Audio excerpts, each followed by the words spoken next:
나는 오직 주의 사랑을 의지하여 싸우니 나의 마음은 주의 구원을 기뻐하리이다.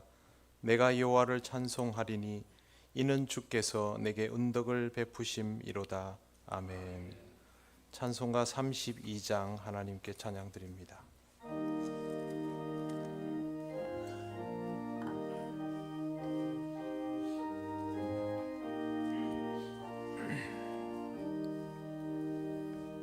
만유의 주제 존귀하신 예수 사람이 되신 하나님 나 사모하여 영원히 섬길 내 영광 되신 주로다. 화려한 동산 무성한 저수목 다 아름답고 묘하나 순전한 예수 더 아름다워 봄 같은 기쁨 주시네. 광명한 해와 명랑한 저 달빛 수많은 별들 빛나나 주 예수 빛은 더 찬란하여 참 비교할 수 없도다.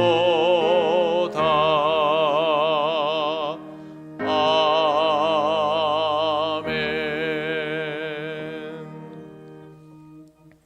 성시교독 129번입니다.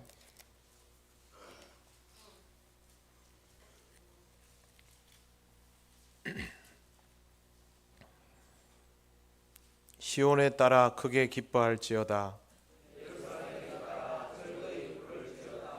보라, 내 왕이 내게 임하시나니 그는 공의로우시며 구원을 베푸시며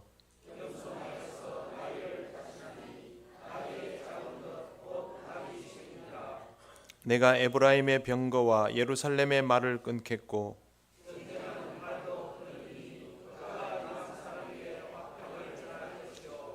그의 통치는 바다에서 바다까지 이르고 앞에서 가고 뒤에서 따르는 무리가 소리 높여 이르되 주의 이름으로 오시는 이여 가장 높은 곳에서 호산나 하더라. 아멘. 나는 전능하신 아버지 하나님 천지의 창조주를 믿습니다. 나는 그의 유일하신 아들 우리 주 예수 그리스도를 믿습니다. 그는 성령으로 잉태되어 동정녀 마리아에게서 나시고 본디오 빌라도에게 고난을 받아 십자가에 못 박혀 죽으시고 장사된 지 사흘 만에 죽은 자 가운데서 다시 살아나셨으며 하늘에 오르시어 전능하신 아버지 하나님 우편에 앉아 계시다가 거기로부터 살아있는 자와 죽은 자를 심판하러 오십니다. 나는 성령을 믿으며 거룩한 공교회와 성도의 교제와 죄를 용서받는 것과 몸의 부활과 영생을 믿습니다. 아멘. 찬송가 145장 하나님께 찬양드립니다.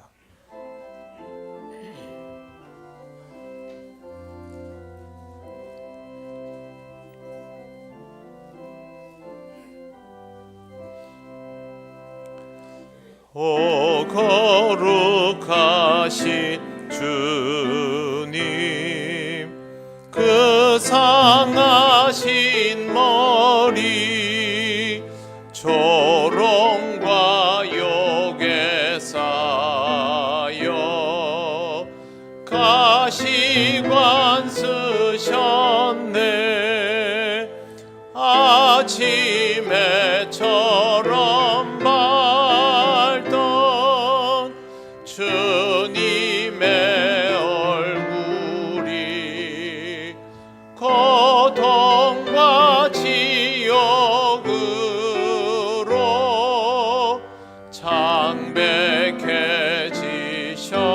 창백해지셨네. 주 당하신 그 고난 죄인 위함이라. 내 지은 죄로 인해 주 형벌 받았네. 내 주 여비 없나니. 이 약한 죄인을 은혜와 사랑으로 늘 지켜주소서. 나 무슨 말로 주께 다 감사드리랴. 끝없는 주의 사랑 한없이 고마워.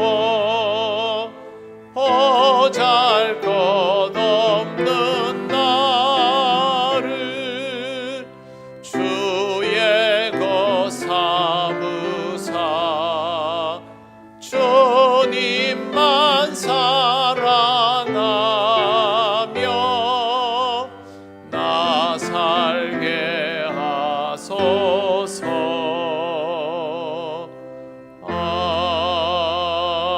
아멘.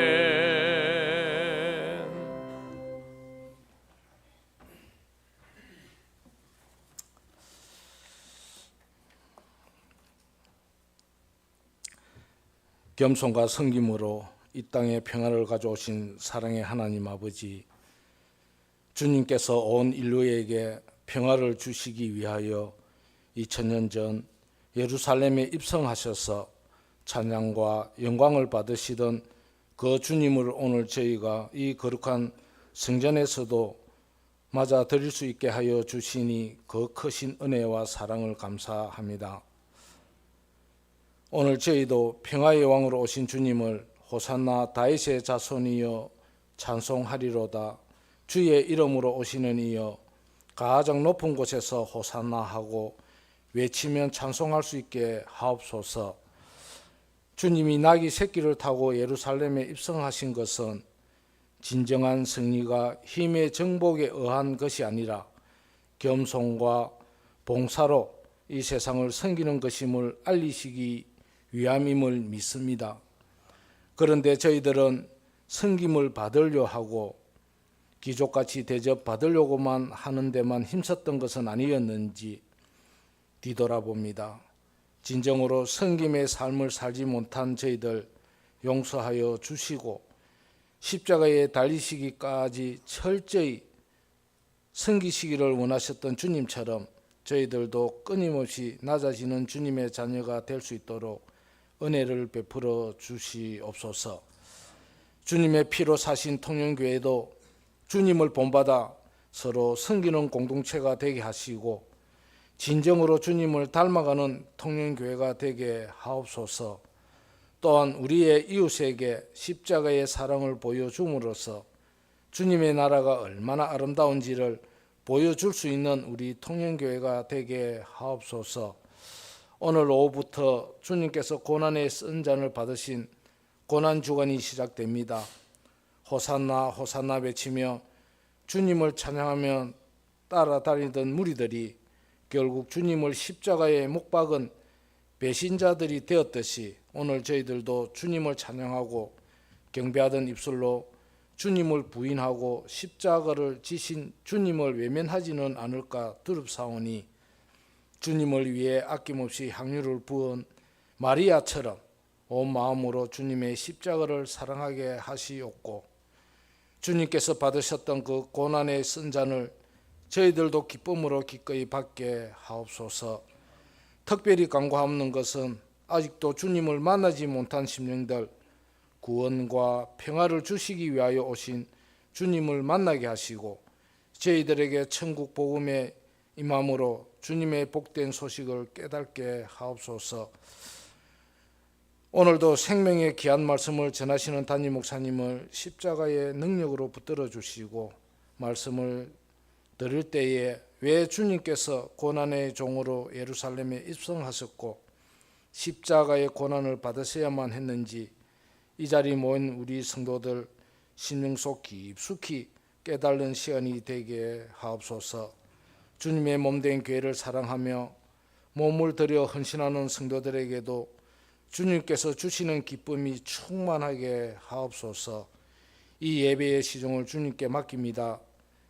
예배를 드리는 동안 성령께서 친히 저희들 가운데 운행하심을 미사옵고 평화의 왕으로 오셔서 십자가를 지심으로 섬김의 도리를 가르쳐 주시고 죄악에서 구원하여 주신 예수 그리스도의 이름으로 기도드려옵나이다. 아멘.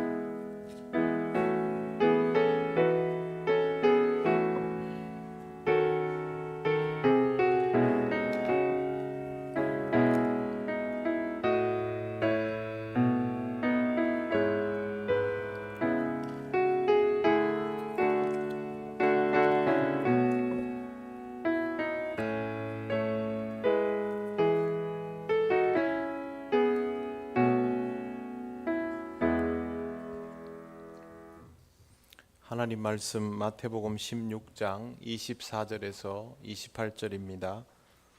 이 말씀은 신약성경 28쪽에 있습니다.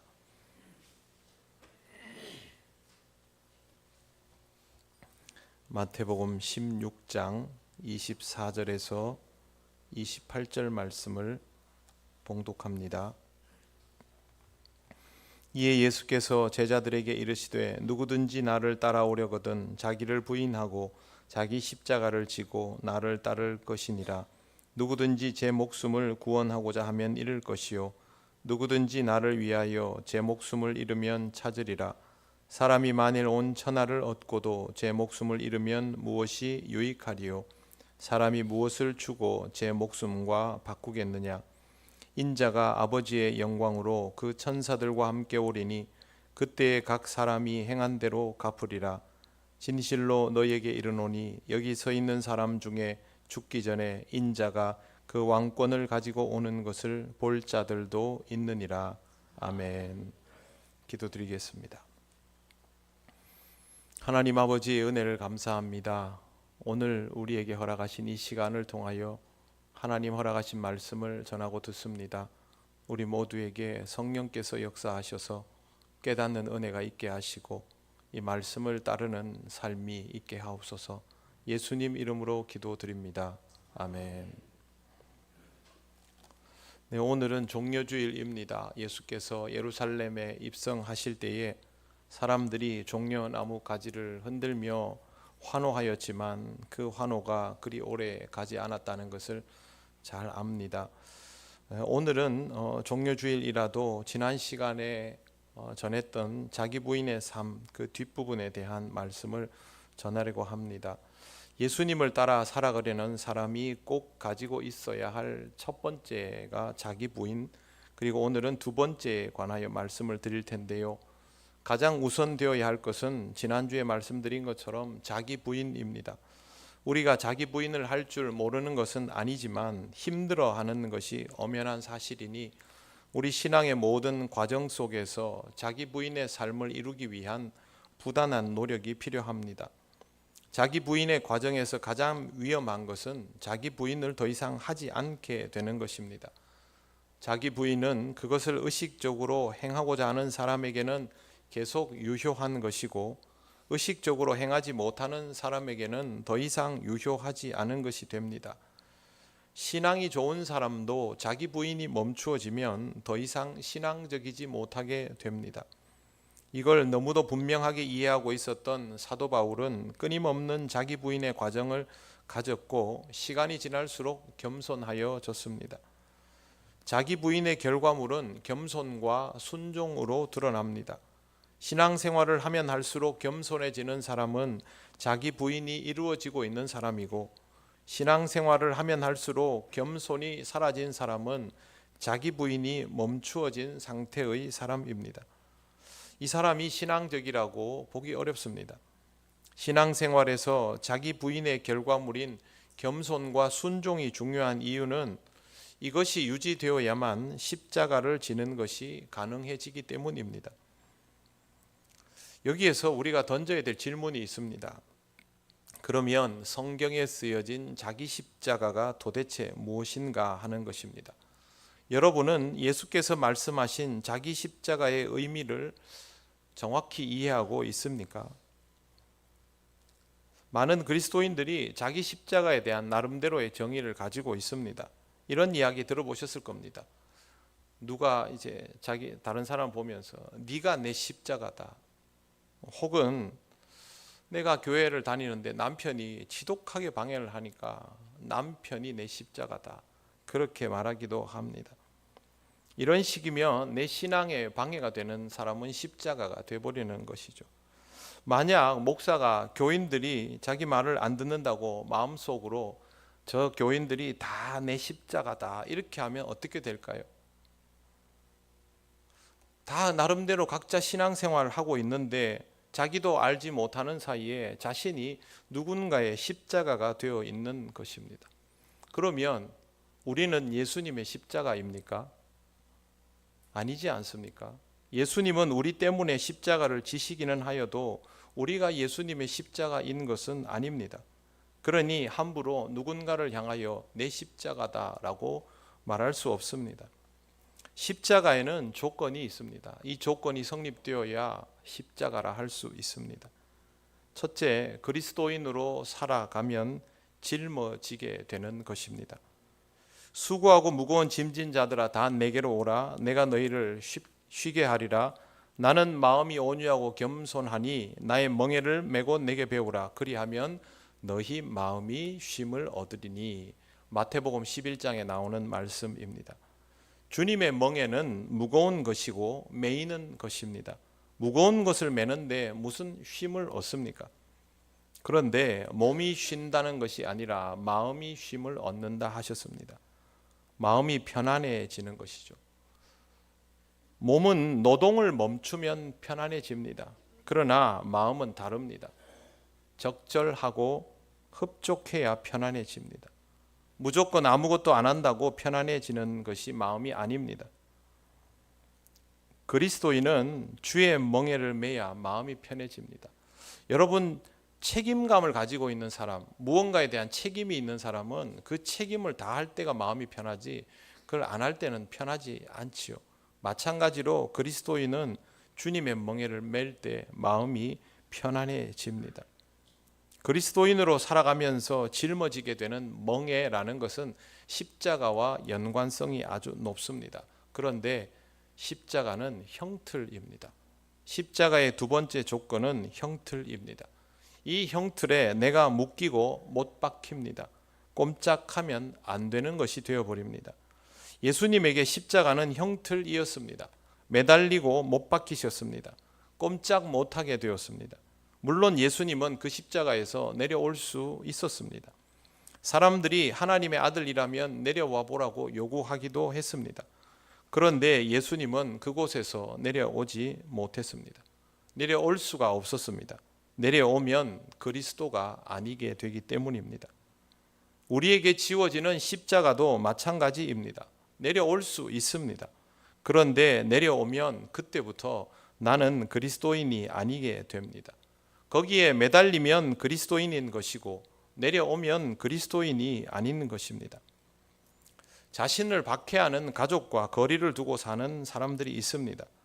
내가 신앙생활 하는데 도움은 주지 않고 짐만 되는 사람들이 내 가족이다라는 생각을 하면서부터 그들을 십자가라고 부르기도 하고 거리를 둬버립니다. 가족이 내 십자가면 내려오면 안 됩니다. 그런데 마음대로 내려옵니다. 가족과 연락하지 않고 가족에 대한 신앙적인 부담을 가지지 않은 채로 잘도 살아갑니다. 가족에게는 복음을 전하지 못해도 다른 사람들에게 열심히 전하면 되지 않느냐 그렇게 합니다. 자기 마음대로 내려올 수 있는데 그게 무슨 십자가입니까? 십자가는 그렇게 내려올 수 있는 것이 아닙니다. 형틀이라서 내려오면 내가 그리스도인이라는 정체성까지 부정당해 버리기 때문에 내려올 수가 없는 것입니다. 그래서 가족은 십자가가 아닙니다. 사실 가족은 미우나 고우나 가족 아닙니까? 애증의 대상이지요. 힘들고 어려울 때도 있지만 말 못할 교감이 이루어지기도 하고 정을 느끼며 사랑하고 있지 않습니까? 십자가가 사랑의 대상입니까? 아니지요. 그래서 가족이나 특정한 누군가는 절대 십자가가 될 수 없습니다. 세 번째 조건은 십자가는 나를 죽입니다. 내가 십자가에서 내려오지 않는 이상 나의 미래는 명확합니다. 죽습니다. 내려오면 살고 매달려 있으면 죽습니다. 그렇기 때문에 십자가는 나를 죽게 만드는 것입니다. 그런데 자기 십자가를 지라는 말씀 앞에 예수께서 자기 부인을 먼저 말씀하셨죠. 자기 부인을 조금 쉽게 이해를 하면 자아를 부정하는 것입니다. 자신의 판단과 확신을 부정하는 것이다 라고 할 수 있는데, 예수님이 자기 십자가를 지라는 말씀을 하시기 전에 왜 이걸 먼저 말씀하셨을까를 생각을 해보면, 자기 십자가를 지는 일이 결국 자기 부인의 연장선상에서 이루어진다는 것을 알 수 있습니다. 그러면 십자가가 나를 죽인다라는 말은 내가 그리스도인으로 살아가는 것을 소멸케 하는 것이 아니라 내 자아가 죽게 되는 것임을 알 수 있습니다. 예수님은 십자가에서 죽으십니다. 육신을 가지고 이 땅을 살아가시며 겟세마네 동산에서 극도의 두려움을 가지고 기도하시던 그 자아는 십자가를 통하여 종말을 맞이합니다. 그리고 부활하신 예수님은 그런 두려움에 얽매여 있는 분이 더 이상 아닙니다. 그 두려움으로 기도하던 그분이 아닙니다. 하나님의 아들 예수 그리스도, 죽음에서부터 승리하신 부활의 주로 오시는 것입니다. 우리의 십자가 죽음도 마찬가지입니다. 옛사람의 죽음입니다. 아직도 남아있는 자존심과 인간성의 죽음입니다. 십자가는 우리를 그렇게 죽도록 만드는 형틀입니다. 물론 우리는 그것을 두려워합니다. 그 죽음으로 내가 사라지는 것 같은 느낌이 들기 때문입니다. 분명하게 기억하십시오. 십자가는 목에 다는 장신구도 아니고 교회당 위에 세우는 탑도 아니고 예배당 뒤에 세우는 형상도 아니고 형틀입니다.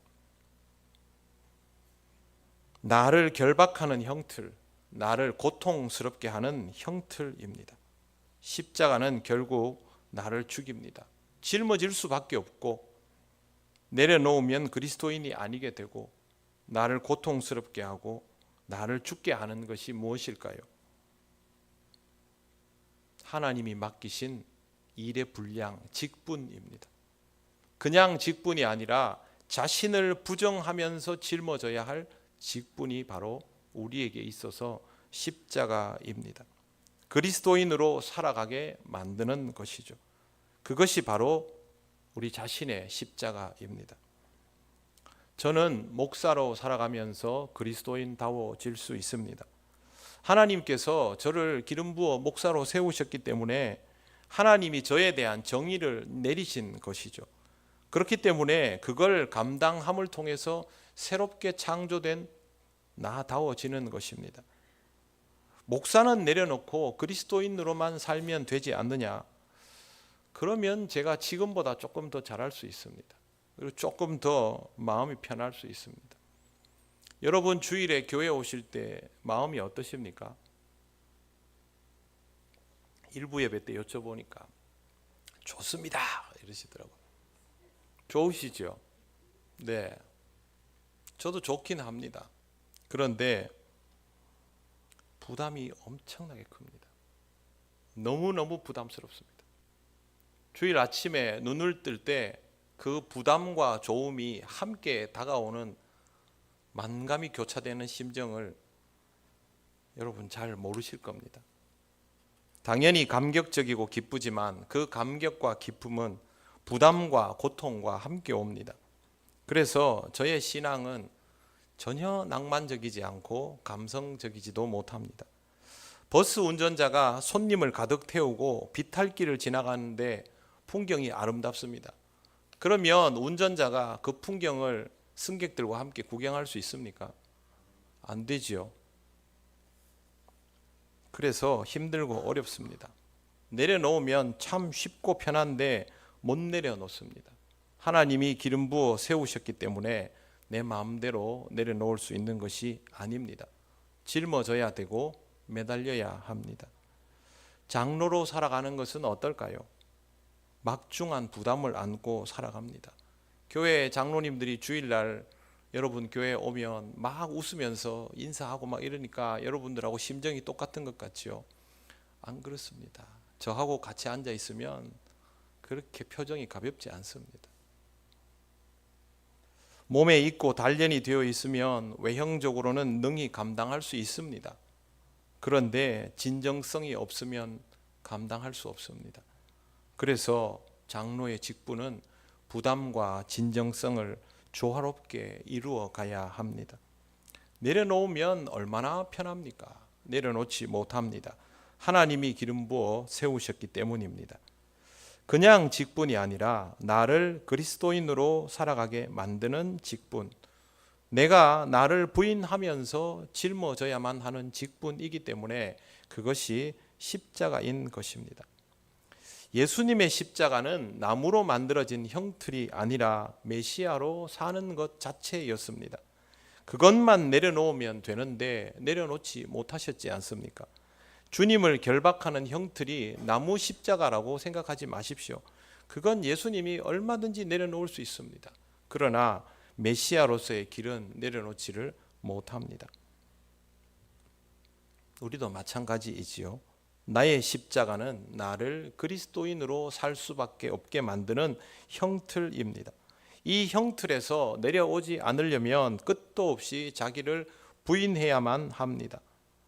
권사로 살아가는 것은 참 수고롭고 번거롭습니다.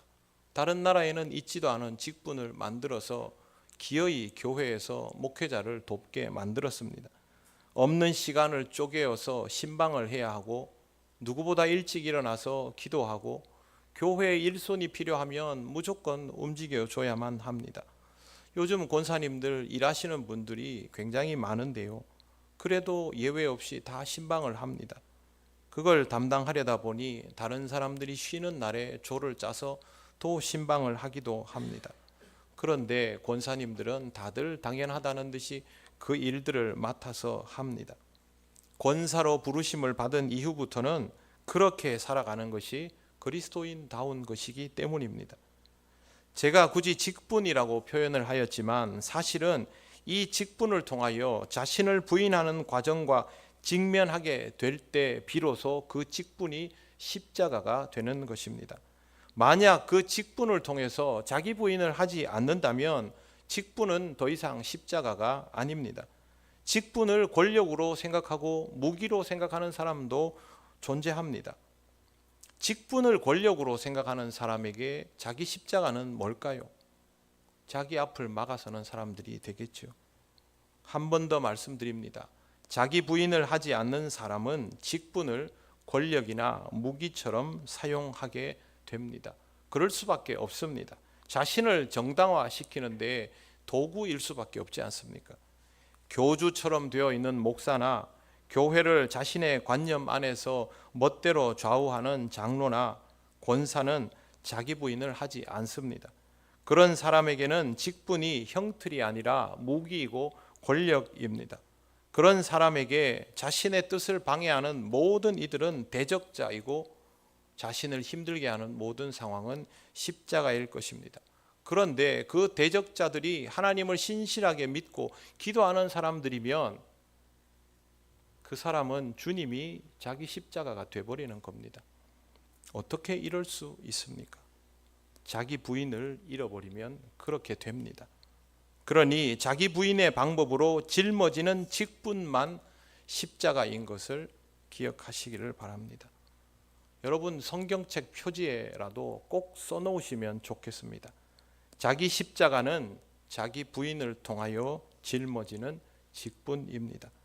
자기 부인이 멈추어지면 내 직분은 십자가가 아니라 흉기나 권력으로 변한다라고 써두십시오. 하나님의 아들인 예수께서 자기 부인을 하지 않으셨다면 어떻게 되었을까요? 군대 귀신을 쉽게 제압하시는 예수님께서 마귀 사탄을 처단하시고 율법주의자들에게 벌을 주시고 세상 모든 군주의 군주가 되어버리시면 예수님은 십자가까지 갈 이유가 없습니다. 인간의 육신으로 이 땅에 오셨다고 해도 세 가지 시험을 받으실 때에 이미 사탄을 제압하시면 모든 상황이 종료됩니다. 사탄이 압도당하고 나면 그 다음부터 예수께서 가지셔야 했던 고난과 역경은 사라집니다. 사람들은 모두 예수님을 보면서 그 능력에 열광하고 권위 앞에 머리를 숙이게 될 것입니다. 선지자 이사야의 말씀을 인용하며 복음을 전할 필요도 없고 온갖 비유를 들어가며 여러 가지 어려운 내용을 가르칠 필요도 없으며 세리와 죄인의 친구가 되실 이유도 없습니다. 그냥 하나님의 아들로서의 권위와 능력만 드러내시면 사람들은 다 알아서 복종했을 것입니다. 그런데 그렇게 되면 예수님에게 있어서 십자가는 존재하지 않습니다. 뿐만 아니라 우리를 위한 구주 그리스도도 존재하지 않게 됩니다. 하나님의 아들이신 것도 분명하고 능력도 그대로이고 죄도 없으신 것이 분명하지만 죄 많은 우리를 위하여 대속의 제물이 되지 않으시기에, 그럴 상황 자체가 만들어지지 않기에 우리의 죄를 대속하시는 그리스도가 될 수 없는 겁니다. 자기 부인이 없으면 예수님은 우리의 그리스도가 될 수 없습니다. 죄로 인하여 죽을 수밖에 없는 우리에게 우리의 죄를 대속해 주실 그리스도가 없으면 우리는 구원받지 못합니다. 이 모든 것의 출발점이 자기 부인입니다. 그리고 자기 부인의 상태로 십자가를 지는 것이죠.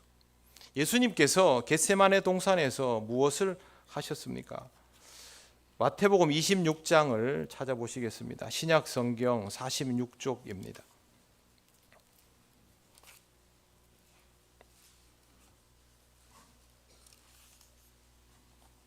(26장) 39절을 보십시오.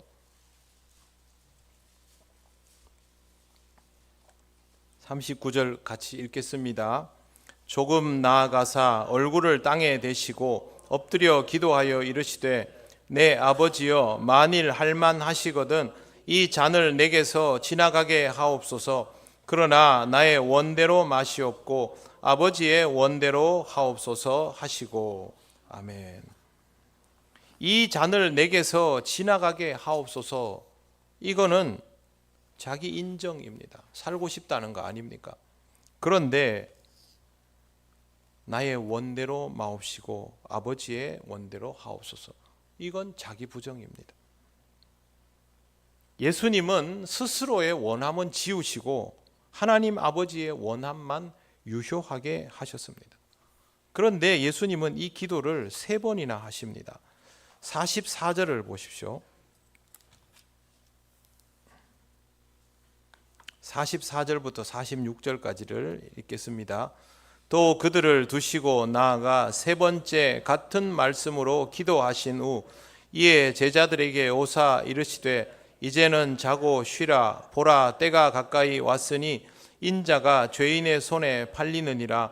일어나라, 함께 가자. 보라, 나를 파는 자가 가까이 왔느니라. 아멘. 왜 3번이나 기도하셨을까요? 똑같은 기도를 왜 3번이나 하실까요? 하기 싫은 겁니다. 너무 힘든 것입니다. 자신을 인정하고 싶은 마음을 내려놓고 자신을 부정하는 것이 그만큼 어렵습니다. 자기 부인이 어렵기 때문에 자기 십자가를 지는 것도 어렵습니다. 하지만 이런 기도의 과정을 통하여 예수님은 십자가에서 내려오지 않고 견디어내며 죽음에 이를 수 있었던 것입니다. 마태복음 27장 40절을 보시겠습니다.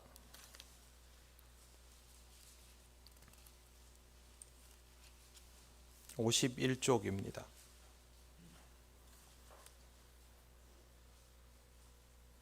40절부터 44절까지 천천히 같이 읽겠습니다.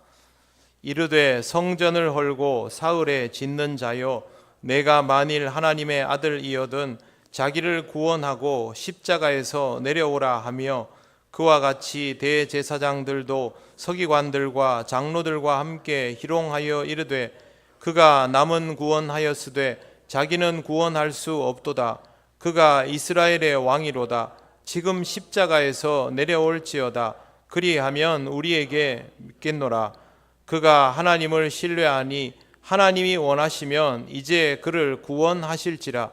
그의 말이 나는 하나님의 아들이라 하였도다 하며, 함께 십자가에 못 박힌 강도들도 이와 같이 욕하더라. 아멘.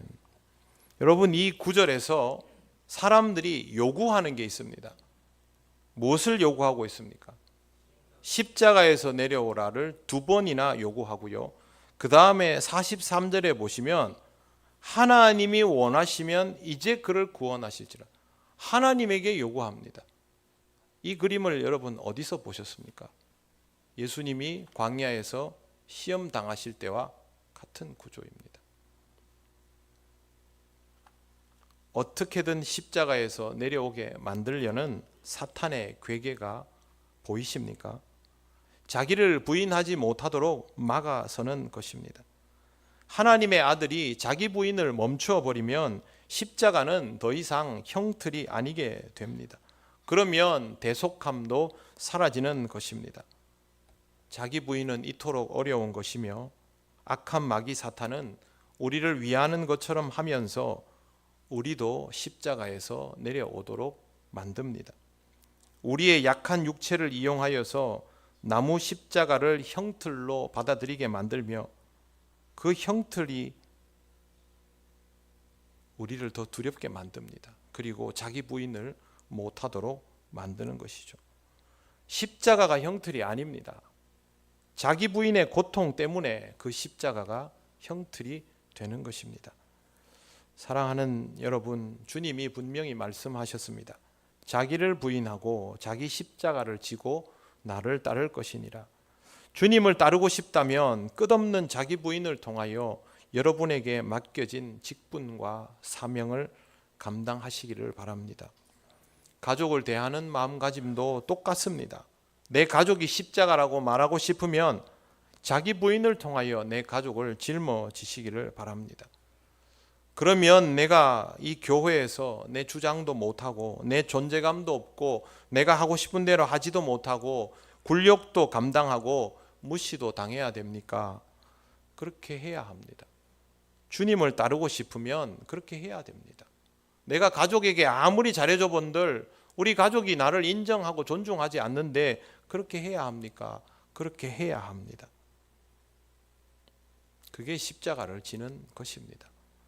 신앙은 투철하고 말씀에 대한 이해는 선명하지만 그것은 나를 확실하게 부인하기 위한 엄격함과 선명함이지 다른 사람을 가르치고 압도하려는 용도가 아닙니다. 자기를 부인하고 자기 십자가를 진다는 말을 절대 오해하지 않도록 하시기를 바랍니다. 자기 부인을 통하여 내 직분을 감당하는 것만 십자가입니다. 그건 힘들고 고통스럽기 때문이죠. 목사의 직분은 저에게 형틀입니다. 여러분 보시기에는 좋아 보일 수도 있겠지만 별로 안 좋습니다. 그런데 중요한 건 제 마음대로 벗을 수가 없습니다. 하고 싶어도 벗으라 하면 벗어야 됩니다. 장로의 직분도 형틀입니다. 집사의 직분도 권사의 직분도 형틀입니다. 교사의 직분도 형틀입니다. 그리스도인으로 살아가는 것은 다 형틀입니다. 우리가 자기 부인과 자기 십자가에 대해서 오해한 가장 큰 이유는요, 그리스도인이 하나님 나라를 위해서 일해야 한다는 것을 놓치기 때문입니다. 그리스도인이 되는 순간부터 하나님 나라를 위해서 일해야만 합니다. 그걸 하기 싫어하니까 이 모든 것들을 다 내려놓게 되는 것이죠. 하나님이 우리에게 복을 주시는 것은 우리가 그리스도인답게 살아가면서 하나님을 온전히 경험하게 되는 것을 뜻합니다. 그게 복입니다. 그게 아니라 이 땅에서 부자가 되고 성공하고 출세하고 승리자가 되는 것이 복이 아닙니다. 예수님은 그렇게 살지 않았는데 왜 예수님과 다른 길을 가면서 그걸 자꾸 복받았다고 말합니까? 그것이 주님을 따르는 삶은 아니지 않습니까? 정말 주님을 따라가고 싶다면 나를 부인함으로 내게 주신 직분과 사명을 감당해 나가시기를 바랍니다. 너무 힘들지 않느냐? 힘듭니다. 힘든데 싫은 건 아니지 않습니까? 힘든 것과 싫은 것은 다릅니다. 저도 힘듭니다. 그런데 안 싫습니다. 좋습니다. 살아있음을 느낍니다. 여러분 직분을 감당하고 사역하면 힘들지 않습니까? 그러나 그것 때문에 살아있는 것입니다. 그 살아있음이 하나님께 감사할 수 있는 조건입니다. 힘들고 어려울 때마다 자기 부인을 이루어가면서 여러분의 십자가에서 내려오지 않도록 하시기를 바랍니다. 제가 그렇게 살아갈 수 있도록 여러분은 기도해 주셔야 됩니다. 저도 여러분이 여러분의 십자가에서 내려오지 않도록 기도하고 있습니다. 앞으로도 기도할 것입니다. 여러분은 저에게 그런 기도를 원하시죠. 목사님 기도해 주시면 우리 집이 다 잘 되고 우리가 하는 일들도 다 잘 되고 만사형통하기를. 저 그렇게 기도합니다. 그러나 그 기도만 못합니다. 그렇게 하면 찝찝합니다. 그렇게 살 수 없는 것이 우리들 아닙니까? 그래서 저는 여러분이 더 그리스도인답게 되기를 위하여 기도합니다. 여러분 스스로도 또 서로를 위해서 그렇게 기도하고 우리가 서로를 위하여 저 사람이 십자가에서 내려오지 않기를 그렇게 기도해 주시기를 바랍니다. 그리고 이것이 복된 삶인 것을 믿음으로 받아들이시기를 바랍니다. 기도드리겠습니다. 하나님 감사합니다.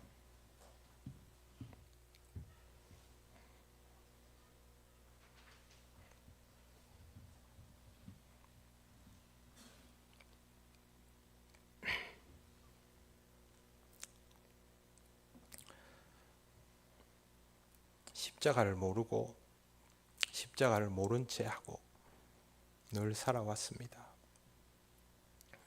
앞으로도 두려우면 우리가 많이 그렇게 할 것입니다. 그러나 하나님 아버지, 우리가 서로를 위하여 기도하게 하시고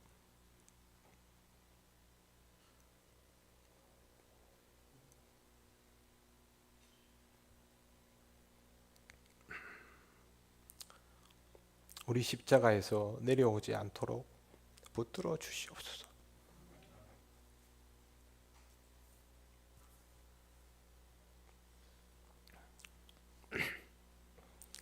우리가 우리의 자리를 지킬 수 있기를 원합니다. 세상 사람들과 다를 바 없는 모습으로 살면서 그들에게 복음을 전하려 하지 않게 하시고 오히려 주님을 더 닮음을 통하여 우리의 모습이 회복되고 그것을 기뻐하는 신앙이 되게 하여 주시옵소서. 감사드리며 예수님 이름으로 기도드립니다. 아멘. 찬송가 149장 찬양하시며 봉헌하시겠습니다.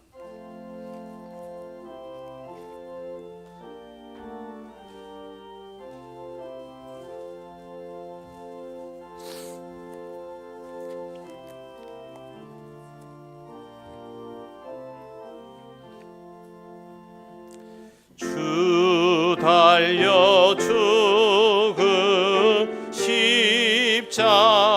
십자가 우리가 생각할 때에 세상에 속한 욕심을 헛된 줄 알고 버리네. 죽으신 구주 밖에는 자랑을 말게 하소서.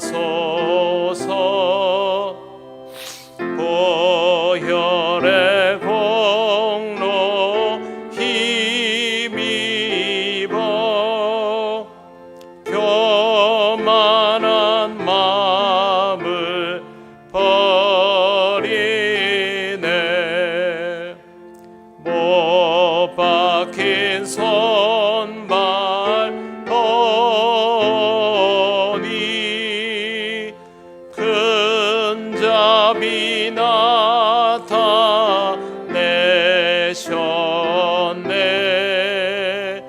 가시로 만든 멸류관 우리를 위해 쓰셨네. 온 세상 만물 가져도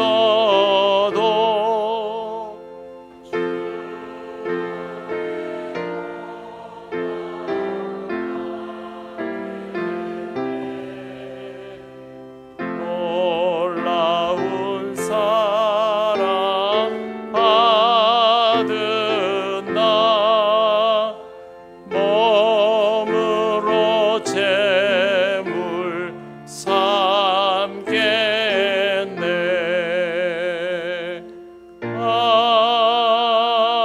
아멘. 하나님 감사합니다. 오늘도 하나님께 예배하며 또 귀한 예물을 드립니다. 언제나 우리에게 허락하신 것들이 하나님의 은혜임을 잊지 않게 하시옵소서. 하나님이 주시는 모든 상황 속에서 하나님을 의식하며 허락하신 물질을 지혜롭게 사용하게 하시옵소서. 우리 성도들의 사정이 여의치 않습니다. 그러나 하나님 아버지, 이 물질을 통하여 하나님의 손길을 더욱 풍성히 느끼기를 원하며 지혜롭게 사용하며 하나님 나라에서 영광을 누리게 되기를 원합니다. 하나님께서 모든 상황 속에 주재하여 주셔서 하나님을 믿는 자답게 이 물질을 사용하게 하옵소서. 예수님 이름으로 기도드립니다. 아멘.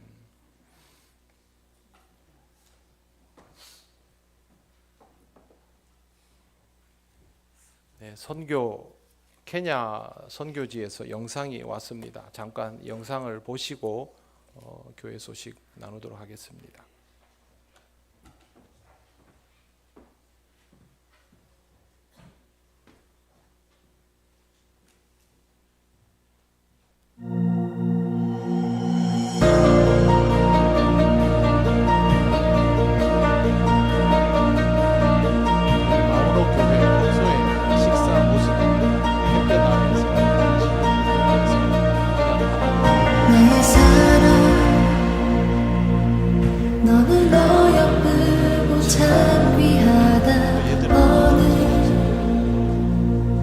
보석보다 귀하다. 내가 사랑스럽지 않을 때 너를 온전히 사랑하고 너와 함께하려 내가 왔노라.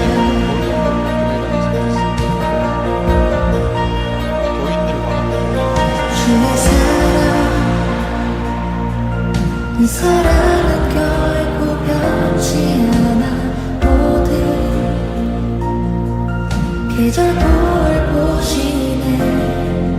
푸른 바라고 꽃은 시드나 주의 말씀은 신실해. 실수가 없으신 주만 바라봐.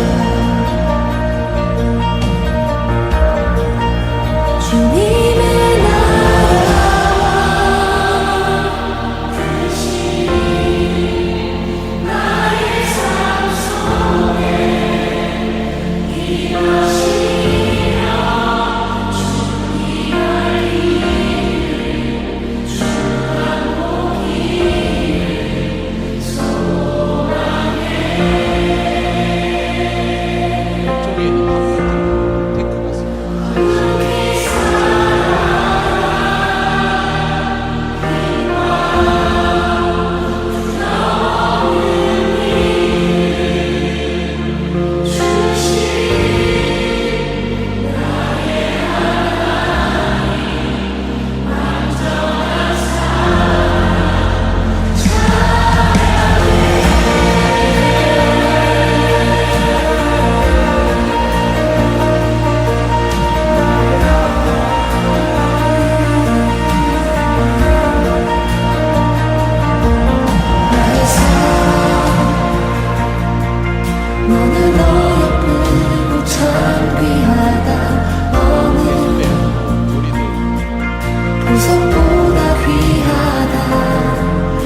인도뿐만 아니라 아프리카에도 네, 우리가 기도하고 선교하는 곳에 또 이렇게 건물이 세워졌습니다. 이곳은 식당의 기능만 하는 것이 아니라 교육관의 기능도 하고 또 마오노 교회가 거점 교회입니다. 그래서 이 지역의 연합 사업들이 이 교회를 중심으로 이루어지게 됩니다. 선교사님이 너무너무 감사하다고 말씀을 주셨고 앞으로도 계속 기도를 부탁한다 하셨습니다. 이동관 선교사님 가족뿐만 아니라 최초로 선교사님, 두관석 선교사님, 김성훈 선교사님을 위해서 많이 기도해 주시고 우리가 돕는 모든 지역들에 복음이 잘 전해질 수 있도록 기도해 주시기를 바랍니다. 장로님 광고해 주시겠습니다.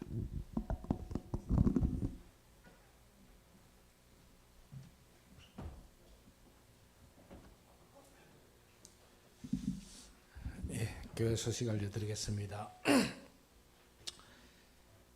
오늘은 종료주일입니다. 다음 주일 31일은 부활주일입니다.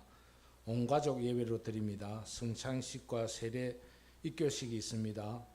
이어 초청주일로도 드립니다. 오후 찬양 예배 시간에는 영화 상영이 있습니다. 오늘 제1남선교 현신 예배가 오후 찬양 예배 때에 드려지겠습니다. 많이 참석해 주시기 바랍니다. 모임 1번은 없고요. 이번 주 금요일 기도회는 정교인 순환 금요일 기도회로 모입니다.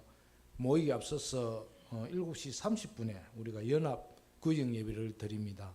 시간 꼭 이렇게 기억하셨다가 참석하셔서 구역 예배 연합으로 드리고 또 8시에 저희들이 또 금요 기도회를 갖도록 하겠습니다. 세례문답은 이번 주 토요일 30일 오후 2시 목양실에서 있겠습니다. 안내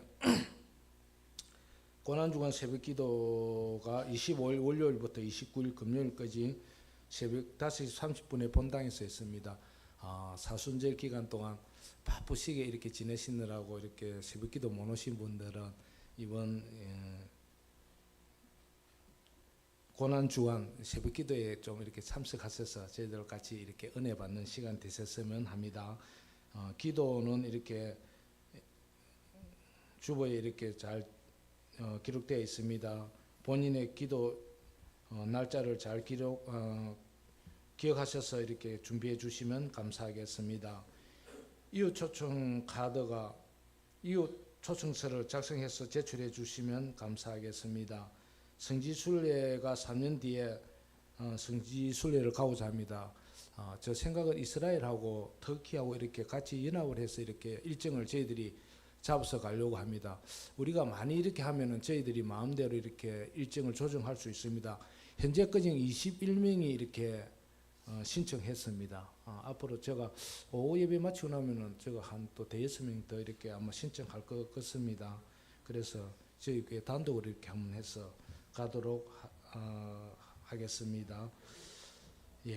오늘 식사는 저 박주택 김태현 집사님 가정에서 이렇게 식사 준비하신 곳은 제1남선교회하고 윤희계가 가셔서 이렇게 식사하시면 되겠습니다.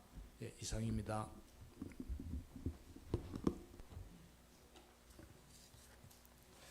네, 사순절 기간 동안 기도회에도 꾸준히 참석하시고 성경을 읽고 하신 분들이 많은데요.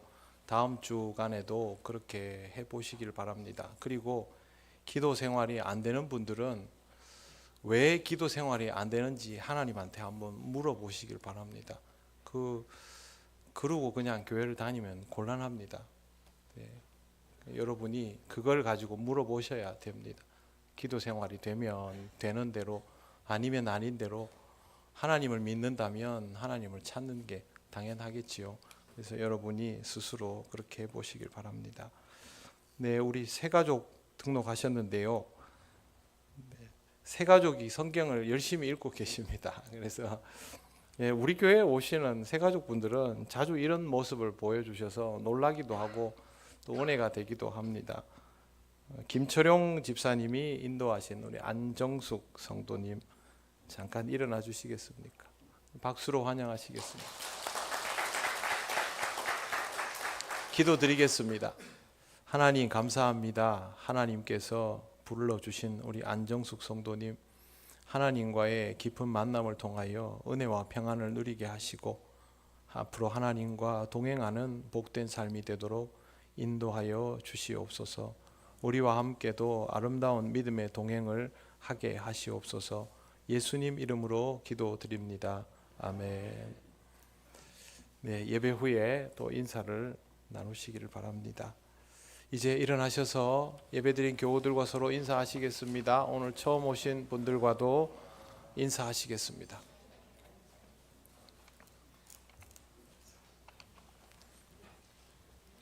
찬송가 635장 주기도문 찬양 드립니다.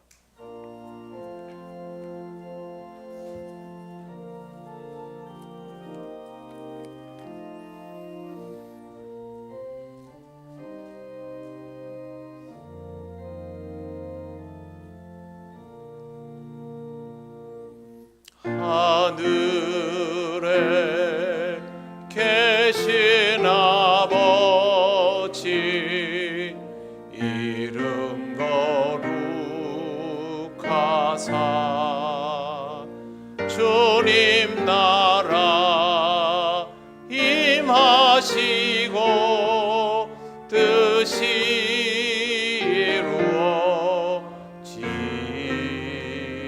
이루어지다. 일용할 양식 주시고 우리들의 큰 죄 다 용서하옵시고 또 시험에 들게 마시고 악에서 구원하소서. 내게 주의 나라 주의 권세 주의 영광 영원히